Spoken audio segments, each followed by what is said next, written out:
Another day, another basketball stories na naman ang pagkikwentuhan natin. At ngayon nga ay ang balitang pagkuha ng Los Angeles Lakers kay Kevin Looney at ang balitang trade na magagawa ngayon ng Golden State Warriors.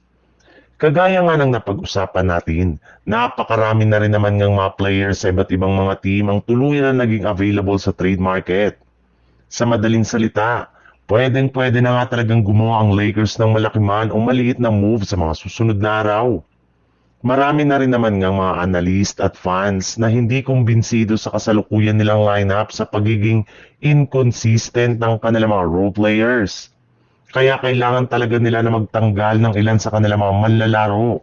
At base nga sa ikinumpirma ng isang Lakers insider, as of now nga ay 2 player pa lamang ang balak i-trade ng team ngayong season. Kabilang na nga dyan ay sina Maxi Kleber at Dalton Kenick na wala na rin naman ngang masyadong naiambag sa kanilang mga laro. Kaya maaari nga daw nila itong gamitin sa isang trade sa kupunan ng New Orleans Pelicans upang makuha nila ang kanilang mga target players na sina Herb Jones at Kevin Looney. Gagamitin din nga ng Lakers sa ganitong trade si Rui Hachimura at ang kanilang 2 future first round pick. Sa ibang balita naman, matapos nga ang ilang buwan ng pananatili ng Golden State Warriors sa ika-8 seed sa Western Conference, ay bumagsak na nga sila ngayon sa ika-9 na pwesto sa standing matapos sila na matalo sa kanilang game ngayong araw laban sa Phoenix Suns. Alam naman nga po ninyo na wala pa nga ni isa mang team sa history ng NBA na nananalo ng kampyonato bilang ika-8 seed or 9 seed.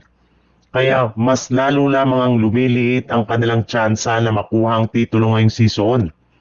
At dahil nga sa sobrang tagilid na ng pwesto ng Golden State Warriors, ay napakaraming trade rumors na nga nagsisilabasan ngayon tungkol sa kanilang team na siyang magsasaayos ng kanilang problema.